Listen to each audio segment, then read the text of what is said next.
হাতটা এমনি করে ধরে পিঠটাতে আমি ধাম করে মেরেছিলাম যে সবাই কেমন আছো? ভালো আছো তো? আমি মানে শেষ। ওনার হাজবেন্ড মারা গেছে কোভিড পজিটিভ হয়ে। তো মায়ের শরীর খুব খারাপ ছিল, মানে একটু দেরি পর ব্রিদিং ইস্যু হতে শুরু হলো কাইন্ড অফ। একদম আমি বুঝতে পারছি না, আমি চিল্লি করছি, ও ও পুরো ভয় পেয়ে গেছে কি হয়েছে কি। ও পাশে একটা কোনো কোমা পেশেন্ট ছিল আর এই পাশে ক্যান্সার পেশেন্ট ছিল। সে বলছিল কি তুমি একটা পেশেন্টকে রাত্রে দেখলে যে শ্বাস নিতে অসুবিধা হচ্ছে, সেই পেশেন্টকে তুমি নর্মাল ওয়ার্ডে কি করে শিফট করলে? অফিস যেতে পারছিল, মা ঠিক করে হাঁটতে পারছিল না। Good morning. Hey guys, welcome back to the channel. তোমরা সবাই কেমন আছো? ভালো আছো তো? Hello guys, welcome back to the channel. Hello you beautiful people, সব মিলিয়ে আজকে তোমাদেরকে ওপেন করে দিলাম ব্লগটা। আজকে মর্নিং এ এখন বাজে মোটমাট নিয়ার বাই 10টা বাজবে। তো সেই জন্য ব্লগটা আজ পুরো ফ্যামিলি মিলে অন করলাম। তো আই ওয়াজ অ্যাকচুয়ালি থিঙ্কিং কি এই ব্লগটা এইভাবে অন করবো, বাট রিজন আছে, আমার শরীর অত ভালো নেই রাত থেকে। স্টিল আমি ভাবলাম সানডে হলে ব্লগটা তো আপলোড করতে হবে, তাই থট কি আজকে ব্লগটা এখন এইভাবে অন করা যাক। তো এটা একটু নিউলি হয়ে গেল জিনিসটা। তো তোমরা সবাই কেমন আছো কমেন্টে জানাবে। অ্যান্ড মা, এই যে মাকে আমি টেনে নিয়ে আসলাম। মা এখন রুটি না কি বানাচ্ছিল জানি না, মা যাচ্ছে। সকালে চলো খাবার মাকে বানাতে মাকে আমি বিদায় করাই এবার আস্তে সকালে আস্তে। খাবার বানাতে হবে এই না? যে মা চলে গেল আস্তে আস্তে। এবার দাদা একটু যাবে আজকে চলো আমি এবার হ্যান্ড ওভার নিলাম। সো দাদা যাবে অ্যাকচুয়ালি মাটন আনতে। আজকে মাটন হবে বাড়িতে, মাটন অনেকদিন পর হবে। মোটমাট মানে লাস্ট মনসা পুজোতে হয়েছিল না, মনসা পুজোতে লাস্ট মাটন হয়েছিল, আজকে আবার মাটন হবে। তো এতদিন পর, বাট আমি তোমাদের জানাবো কি শরীর খারাপ হয়েছে কি না, সে তোমরা দেখেও বুঝতে পারবে, কিছু কারণ আছে। বাট উইথ স্মাইল ফেসই করতে হবে ব্লগটা, জন্য করছি। তো চলো ঝটপট করে মাটনটা নিয়ে আসুক, সব কিছু নিয়ে আসুক, জানাবো। আর একটা তোমাদের অনেক ইম্পর্টেন্ট কথা তোমাদেরকে জানিয়ে দিই, কালকে যেটা হয়েছে, কালকে একটা খুবই খারাপ জিনিস হয়েছে। আমাদের একজন ভিউয়ার বলতে পারো, আমি কারোর নাম নেবো না, তোমরা কালকে কমেন্টটা প্রিন্ট করেছি, তোমরা দেখে নিতে পারো কালকেরই ব্লগে, কি ওনার হাজব্যান্ড মারা গেছে কোভিড পজিটিভ হয়ে। তো তোমরা বুঝতে পারছো আমি জিনিসটা নিয়ে কোনো ঘোলাবো না, তোমরা সব কিছুই জানো কি হয়েছে, কি ব্যাপারে, কেন কিছু হয়েছে জানি না, মানে আমি বেশি কিছু ডিসকাসও করবো না। বাট এই জিনিসটা শুনে আন্টি খালি আমাদেরকে এইটুকু বললো যে তোমাদের একটু অ্যাওয়্যার করে দিতে। আমরা ফার্স্ট ডে থেকে বলছি কি বি অ্যাওয়্যার। ভাবতে পারছো একজনের লাইফ থেকে যদি কেউ চলে গেছে কতটা কষ্ট হচ্ছে। So on the same situation I am saying কি একটুখানি নিজেকে কেয়ারফুল রাখো, এত বেশি কেয়ারলেসনেস দেখিও না। আমি কাউকে পয়েন্ট আউট করে বলছি না, সবাইকে বলছি, আমি নিজেকেও এটাতে রাখছি কি না আমাদের কেয়ারফুল থাকতে হবে। বিকজ আমি যখন নিজের কানে শুনলাম কি আমাদের ভিউয়ারের মধ্যে কারোর যদি এমনি হতে পারে, তো আমাদের সাথেও এটা হতে পারে। It's very general thing. তো ঠিক আছে, তোমরা এইভাবে সাবধানে থাকবে একদম। কিন্তু এসব নিয়ে মানে আমি কালকে যখন নিউজটা বাড়িতেও দিলাম, মাও তো খারাপ পেয়েছে, আমি কিচ্ছু বলবো না। মায়ের রিয়েকশন, মা কিছু বলেও না। মা মানে চুপচাপ, মা বলছে দেখ ও কিছু বলার মতন নেই, সেরকম কিছু বলার মতন নেই। কেন কি এটাতে কোনো যার গেছে সেই বোঝে, কিন্তু আমি সেটা তো বলতে পারবো না অবভিয়াসলি। অ্যান্ড দাদাও সেই জিনিসটা দেখলো শুনলো, সেটা আবার খারাপ লাগে অবভিয়াসলি কারোর সাথে যদি এমনি হয়। তো ঠিক আছে, তোমরা সাবধানে থাকবে আর একদম কোনো রকমের কোনো কেয়ারলেসনেস করো না। যতটা দরকার কাজ করো, যতটা দরকার বাইরে যাওয়া সেইটুকুই যাও, দেন আফটার বাড়িতে যেটা করার করো। বাড়িতে থাকলে তো আর কোভিড আদারওয়াইজ করোনা ভাইরাস তো বাড়িতে হেঁটে আসবে না, রাইট? চলো ঠিক আছে, আজকে যাই, যে কাজগুলো সব কিছু তোমার সাথে একটু সিম্পলিভাবে শেয়ার করবো। তোমরা ভালো থেকো। তো দেখানোর জন্য আমি দেখি মাটন ফাটন নিয়ে আসো, তারপর শ্যুট করবো। আজ একটু শর্টই বানাবো, শর্টই চলুক না, কেন কি পারছি না আমি। এই দেখো, দেখতে পাচ্ছ তো, এটা এটা কারণ আছে কিছু, তোমাদেরকে পরে জানাবো। তো আজকে ব্রেকফাস্ট হলো এটা ঘুগনি, এটা ই না মা, কাবলি না, কাবলি ছোলার ঘুগনি, লুচি, চা। এই যে মাও নিচে, মা কিন্তু রুটি, মায়ের রুটি আর দাদাও খাচ্ছে।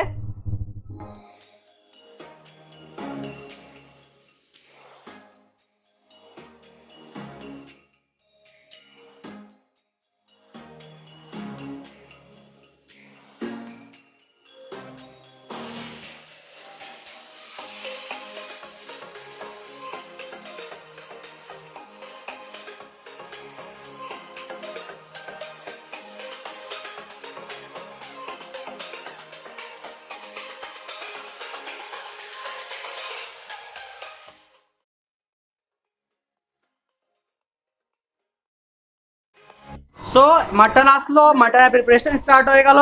কিন্তু একজনের টস হয়েছে না, মাটন দেখে নিয়ে এই যে ও তখন থেকে কিন্তু কিচেন, এই যে এটা কিচেন, আর কিচেনের বাইরে দেখো, যেহেতু ওকে বেঁধে রাখতে হয়েছে মর্নিং এর মধ্যে, কেন কি মাটন মানে মাটন দেখে এতদিন পর ও মাটন দেখে পাগল হয়ে গেছে। মাটন মানে ও খাবে এইরকম করছে না, ওকে জাস্ট খুলে দিলে এখন ছুটে দৌড়াবে ওইদিকে। এই যে মা এখন কি করছে, ওই যে আলু চিলছে। মাটনটা তোমাদের দেখালাম ক্লোজ শটের মধ্যে, স্টিল তোমাদের কাবার দেখিয়ে দিয়েছো, আনা হয়ে গেছে। অ্যান্ড এখানে প্রাইস রেট, মানে মাটনের প্রাইস রেট অনেক কম। এখানে মোটমাট কত নিল রে? 800 সামথিং আমাদের মাটনের রেট এখানে খুবই কম, এখানে মাটনের রেট যাই না কেন মেবি বিহারিদের মেবি পড়ে যাবে শ্রাবণ মাস আজকে কালকে শ্রাবণ মাস পড়ে যাবে, সেজন্য মাটনের রেট এখানে আরও কমে যাবে। আর এমনিও মাটন কি আমাদের এরিয়া যেহেতু বিহারিরা ম্যাক্সিমাম বিহারিরা থাকে, মানে বিহারি আছে বাঙালি আছে, বাট আমাদের এরিয়াতে ম্যাক্সিমাম বিহারি, সেজন্য মাটন এখানে কেউই মানে খাবার বন্ধ, অলমোস্ট বন্ধই হয়ে যাবে। ওরা তো আদা রসুন সব বন্ধ করে দেয়, অনেক আমাদের মধ্যেও খায়, বাট আমরা সেটা খাই, ননভেজ শুধু বন্ধ থাকে আমাদেরও। সো সেই জন্য এখন চলছে এগুলো করে নিই। আর একটা কথা, আমি মাটন সেরকম খাই না, জাস্ট আজকে অনেকদিন পরে এসছে বলে দেখে মনে হচ্ছে এখন যদি যদি রেডি হওয়ার পর যদি লোভ লাগে সে আলাদা ব্যাপার। রেডি হওয়ার পর দেখে, এখন রেডি হয়নি মাটনটা রেডি হয়ে যায়, কেমন হয় কেমন না তারপরে তোমাদেরকে বলছি। আর একটা কথা তোমার সাথে শেয়ার করছি, অনেক ইম্পর্টেন্ট। সো এইটা 2018-এ কথা হচ্ছে, মোটমাট 2018 মার্চে, ঠিক আছে, মার্চ এন্ডিংয়ে, একদম মার্চ এন্ডিংয়ে। মানে মায়ের শরীর খুবই খারাপ হয়েছিল তখন। আবার অনেক মানুষে আমাকে অ্যাকচুয়ালি কথাটা বলছি কেন, অনেক মানুষে কমেন্টে তোমরা জিজ্ঞেস করেছো টেস্ট হলো, এ হলো, নেগেটিভ হলো, মায়ের শরীর কেমন আছে, অনেক রকম কোয়েশ্চেন এসছে। সেই জন্য আমি একটা মানে রিলেটেবল অ্যান্সার তোমাদেরকে দিয়ে দিয়েছি, তোমরা রিলেট করতে পারবে। কেন কি মায়ের যখন কোভিড টেস্টটা মা লাস্ট উইক না তার আগের উইক করাতে গেছিলো, আমরা ভয়টা কেন পেয়েছিলাম, রিজন একটাই আছে কি, মায়ের যখন 2018-এ মার্চ মাসে মায়ের শরীর খুব খারাপ হয়, মার্চ মাস একদম এন্ড উইকে মায়ের শরীর কি রাত সন্ধ্যেবেলা, এটা একটা স্টোরি একটু লম্বা, তোমরা প্লিজ একটু ম্যানেজ করে শুনে নিও। 2018-এ সন্ধ্যেবেলা মোটমাট লাস্ট 30 ছিল, আর 30 ছিল, মেবি 30 ছিল, 29 ছিল এমনি। তো মায়ের শরীর খুব খারাপ ছিল, মানে ডিউটি থেকে এসেই নর্মাল মা শুয়ে ছিল, তারপরে আস্তে আস্তে না শরীরটা খারাপ, আর মায়ের তখন থেকে একটা রোগ ধরা পড়েছে। সো মা তখন মানে নর্মালি ছিল চুপচাপ, সন্ধ্যেবেলা পর থেকে সন্ধ্যে দিল, মা দেওয়ার পর কি হলো, আস্তে আস্তে একটুখানি শরীরটা খারাপ হতে শুরু হলো, মানে বুকে জ্বালা হতে শুরু হলো, দেন একটু গ্যাস্ট্রিক জিনিসটা হতে শুরু হলো, গ্যাস ফিল করছে, দেন ঢেকুর আসছিল না, কাইন্ড অফ অমনি আসছে, দেন একটুখানি মাথা ঘোরাচ্ছে, একটুখানি লেজিনেস ফিল করতে শুরু করলো। তো যেহেতু মা এই জিনিসটা মায়ের এগুলো হতে লাগলো, তো মা ভয় পেয়ে গেল। মায়ের একটা প্রবলেম হয়, যদি একটু গলায় আটকায় বা একটুখানি কোনো গ্যাস্ট্রিকের ইস্যু হয়, তো একটুখানি যে ব্রিদিং ইস্যু হতে লাগে মায়ের, যেহেতু হয়ে যায়। তখন কি হলো, আমরা ঝট করে দেখলাম একটু দেরি পর ব্রিদিং ইস্যু হতে শুরু হলো, kind of this is like long breath she was taking. তো দ্যাট টাইম আমরা কি হলো, আমরা ফট করে ফোন করে একটা হসপিটালে গেলাম মাকে নিয়ে। ফার্স্টে মা বলছিল কি ঠিক হয়ে যাবে, কোনো টেনশনের দরকার নেই। দেন আফটার একটু পরে আমি মাকে নিয়ে গেলাম একটা হসপিটালে, আমাদের ওখানে নাম, কোনো হসপিটালের নাম আমি বলছি না, আমরা যেখানে আগে থাকতাম নিয়ে গেলাম। ওখান থেকে ওরা দেখলো, ওরা নিউবিলাইজার দিল, সব কিছু দিল, কিন্তু ঠিক হচ্ছে না। এক টাইম পর মা ওখানে গিয়ে এমন হাল হলো, মানে ওখানে একটা বেড খালি নেই সেই সময়, আর এক টাইম পর এমন বসেনি মা জাস্ট রিসেপশনে বাইরে এরিয়াটাতে বসছিল, ওখানে মায়ের শ্বাসটা পুরো আটকাতে শুরু হয়ে গেল। তখন আমি একটা কথা বলতে নেই, but that was the situation, মানে ডু অ্যান্ড ডাই দুটো সিচুয়েশনে চলে এসেছিলাম আমাদের, মানে একদম আমি বুঝতে পারছি না, আমি চিল্লি করছি, কিছু বুঝতে পারছি না। তখন মাকে জাস্ট এমনি এইভাবে ঘাটটা, মায়ের মাথার এখানে ঘাটটা এমনি করে ধরে পিঠটাতে আমি ধাম করে মেরেছিলাম, যেহেতু মানে মায়ের এই জায়গাটা বুকটা পুরো আটকিয়ে গেছিলো, মানে গ্যাস্ট্রিকের জিনিস আটকিয়েছিল, ওটা তো পরে জানতে পারলাম কি ব্যাপার, কিসের জন্য আটকিয়েছিল, আটকে গেছে, আর মা শ্বাস দিতে পারছে না, চোখ টোক উল্টে যাচ্ছে হচ্ছে। তখন না তো হুট করে শ্বাসটা রিটার্ন আসলো, মানে কাইন্ড অফ এমনি করে শ্বাসটা মানে ভেতর থেকে রিটার্ন আসলো। তখন নিউবিলাইজার দিয়ে ওখান থেকে ফটফট করে একটা অ্যাম্বুলেন্স করালো, উইথ অ্যাম্বুলেন্স মোটমাট মানে 15 মিনিট লাগলো। আমি শেষ, দাদা শেষ, আমরা শেষ। মানে সেই সময় প্রসূনকে আমি ফোন করছি, প্রসূন এখানে থাকতো, আমি ওখানে থাকতাম। ও পুরো ভয় পেয়ে গেছে, কি হয়েছে কি। ও যতক্ষণ আমি যাই ততক্ষণ ও হসপিটালে গিয়ে নিয়ে থাকে। ভাবি গেছিলো, প্রসূনের বাবা, ভাবি গেছিলো, আর প্রসূন গেছিলো, সবাই হসপিটাল অলরেডি ছিল, ততক্ষণ সেট করানো ছিল বেড টেড। তারপরে আমরা পৌঁছালাম, ওখান থেকে বেডে নিয়ে গেল, ডাইরেক্টলি এই আইসিইউতে নিয়ে যাওয়া হলো। ওই 2 দিন আমাদের যেমন কেটেছে না লাইফে, সেটা তোমাদেরকে বলছি। 2 দিন আইসিইউতে মাকে নিয়ে যাওয়া হলো, আইসিইউতে নিয়ে গিয়ে রাখা হলো। পরে টোটাল হলো, ওখানে অক্সিজেন দেওয়া হলো, সব কিছু দেওয়া হলো, মানে ওখানে তো রুমে আইসিইউতে ঢুকতে দেয় না, আমরা জাস্ট এন্টার করে দিলাম। কাপড় ঠাপড় মায়ের যারা ওখানে থাকে, যারা নার্স অ্যান্ড সিস্টাররা থাকে, তারা কাপড় জামা চেঞ্জ করে মাকে রুমে ঢুকিয়ে দিল। তারপরে টোটাল যত অক্সিজেন অ্যান্ড অল দিয়ে ইঞ্জেকশন দিয়ে, তারপরে যখন মায়ের টেস্ট হলো সেই রাত্রেবেলায় একটা জিনিস হলো, যখন আইসিইউতে রাখা হলো রাত্রেবেলায়, তো কোনো কারণের মধ্যে মাকে একটু নর্মাল ফিল করে নর্মাল ওয়ার্ডে শিফট করে দেওয়া হলো, যেহেতু আইসিইউতে একটা মায়ের বেডের পাশে একটা কোনো কোমা পেশেন্ট ছিল, আর এই পাশে ক্যান্সার পেশেন্ট ছিল। তো সেই জন্য বললো কি মা তো কোনো মানে সেই মুমেন্টে ক্রিটিক্যাল জিনিসটা একটু কম ছিল, তো সেই জন্য পরে বললো কি না অন্য রুমে শিফট করা যায়। এবার রাতভর মাকে শুধু হসপিটালের সিচুয়েশন তখনও এত খারাপ ছিল, একটা নর্মাল এত পাতলা পাইপের একটা বানানো হয় নর্মাল কি বলে অক্সিজেন পাইপ, ওটা মাকে হাতে ধরিয়ে দেওয়া হয়। মা রাতভর একটা নর্মাল ওয়ার্ডে পড়ে নিয়ে, আমি জানি না, আমি যেহেতু বাড়িতে অ্যানি আছে আমাকে রিটার্ন আসতে হয়েছিল, দাদা ছিল ওখানে, আর ওকে কিন্তু বলা হয়নি, দাদাকেও বলা হয়নি, কাকু ছিল, কাউকে বলা হয়নি। ওরা শুধু নাকের মধ্যে দিয়ে ছেড়ে দিয়েছে। রাতভর মা কষ্ট পেয়েছে। আমি সকালে গেছি, আমার মাথা একদম গেছে গরম হয়ে দেখে নিয়ে। তো 2018-এ যখন আমি মর্নিংয়ে যাই, মোটমাট 2018 সরি তখন 6টার সময় মর্নিংয়ে আমি যাই। মর্নিংয়ে গিয়ে মাকে দেখি মা ওই হালে ওখানে পড়ে আছে। আর আমার এত রাগ হয় দেখে নিয়ে, তখন অল অফ আ সাডেন আমি দৌড়ে যাই, গিয়ে নিয়ে 2000 মানে যখন ওই মানে ডক্টররা যারা ছিল, মর্নিংয়ে যারা ডক্টর ছিল তাদেরকে ডেকে নিয়ে আসি। তাদেরকে মানে আমি হসপিটালে মেন স্টাফকে এত ঝেড়েছিলাম সেই দিন, এত মানে হসপিটালে পুরো হাল্লা হয়ে গেছিলো। জাস্ট পুলিশটুকু আসা বাকি ছিল, আমরা এত ঝেড়েছিলাম আমরা মিলে নিয়ে।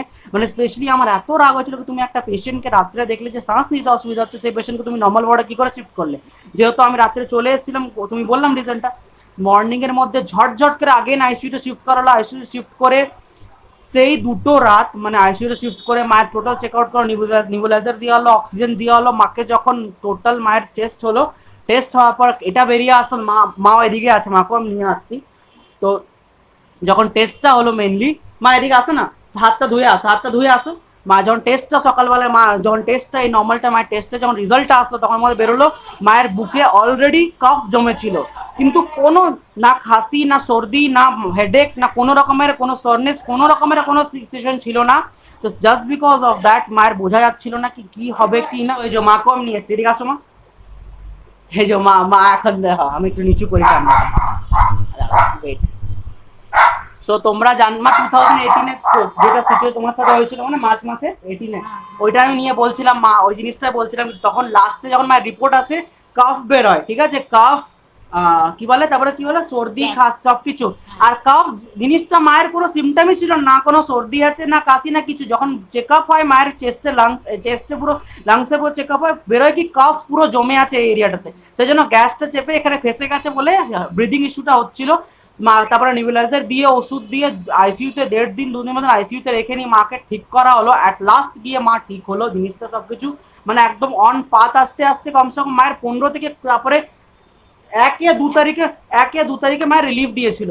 তারপরে ওখান থেকে যখন বাড়িতে নিয়ে আসি, তখন কমসে কম কাকুর ওখানে গেছিলাম, 15 থেকে 20 দিন কমসে কম নর্মাল ডায়েটে রেখে মাকে ঠিক করা হয়। সিচুয়েশন এত বেশি ওয়ার্স্ট হয়ে গেছিলো, মা না অফিস যেতে পারছিল, মা ঠিক করে হাঁটতে পারছিল না, মানে এত কমজোরি মায়ের হয়ে গেছিলো। সেই জন্য this is the only reason আমরা যে করোনা ভাইরাস টেস্টটা মাঝে কাছে ভয় পাচ্ছিলাম, কেন কি মায়ের ব্রিদিং প্রবলেম আছে অলরেডি, আর মায়ের কফের প্রবলেম থাকে মাঝে মাঝে, এখন হয় না, কিন্তু মার গ্যাস্ট্রিক ইস্যু। তারপর তো একটা রোগ হয়েছে, সেটা হচ্ছে গ্যাস্ট্রিক। মা এখন গ্যাস্ট্রিকের ডক্টর যে কলকাতা থেকে আমাদের এখানে ডক্টর এসে, তাকে মা দেখায়, আছে কি না মা? হ্যাঁ, লিভার টিভার সব চেক হলো, লিভারের সব টেস্ট হলো, তারপর সেরকম লিভারের কোনো প্রবলেম নেই। ওই এখন গ্যাসের ওষুধ, রোজ গ্যাসের ওষুধ খেতে হয়। গ্যাসের ওষুধ না খাবো তো হবেই না, রোজ সকালে একটা করে গ্যাসের ওষুধ খাই। এইসব সিচুয়েশনের জন্য যখন মায়ের কোভিড টেস্টটা মায়ের হয়েছিল, তখন আমি এত ভয় পেয়েছিলাম কি কোভিড টেস্ট, মানে মায়ের কোভিড টেস্ট হওয়া আমাদের জন্য অনেক বড়ই ব্যাপার ছিল। আমরা অ্যাকচুয়ালি ভয় পেয়েছিলাম কি রেজাল্টটা আসবে না, রেজাল্ট যদি কোনো ব্যাপারে কোনো রকম আসতো, তো আমরা সেই কারণটা নিয়ে ভয় পেয়েছিলাম। সেজন্য তোমাদেরকে বলছি, কারোর যদি তোমাদের কোনো বাড়ি এজেড মানুষ আছে, তোমরা প্লিজ তাকে বাইরে যেতে দিও না, বাড়িতে রেখো। তোমরা কেউ না কেউ তো ইয়াং পিপল বাড়িতে হবে, আসতে বা কাউকে দিয়ে কিছু আনা করাও। এজেন্ট মানুষ যেতে দেবে, তাদের কিন্তু বডিতে অনেক রকমের ইস্যু থাকে, তাদের যদি শরীরটা খারাপ হয় সেটা নিয়ে তো তোমরা পরে জিনিসটা রিগ্রেট করার থেকে আগেই করা ভালো। সেজন্য মা শুধু মাকে ডিউটি করতে যেতে হবে বলে মাকে আমি যেতে দিই। আদারওয়াইজ মা জিজ্ঞেস করো তো, মা কোন না তরকারি আনে, না কোনো মার্কেটে কোনো বাজার যায়, না কিছু করে, কিচ্ছু করে। মা বাড়িতে থাকে, ডিউটি যায়, আসে, দ্যাটস ইট। কারণ যেটা ইম্পর্টেন্ট সেটা আমাকে করতে হবে, আর ওখানেও মা ফুল সেফটিতে থাকে। এখন তো যে হেড ছিল ওকেও, যার করোনা ভাইরাস হয়েছিল আমাদের হেডে, তাকেও সরিয়ে দিয়ে অন্য কেউ ওখানে মানে ইনচার্জ অন্য কেউ রিপ্লেস করেছিল, যেহেতু অবহেলা করেছিল টাইম নিয়ে। জাস্ট বিকজ অফ দ্যাট বলছি তোমরা কেয়ারফুল থেকো। আমি যে সিচুয়েশনে তোমাদের জানালাম কি কেন মানুষের আমি ভয় পাই, দিস ইজ দ্য রিজন। তো চলো এবার যাই, এবার এগুলো শেষ হলো, এবার যাই মাটনটা দেখাতে তোমাদেরকে। এই যে আর মাটন বানাচ্ছি দাদা, ওটা তোমাদেরকে দেখাবো আমি। এবার ব্যাক ক্যামেরা করে দেখছি মাটন, মানে অন প্রসেস মাটনটা রেডি হোক, তবে তোমাদের সব কিছু দেখাচ্ছি, ঠিক আছে?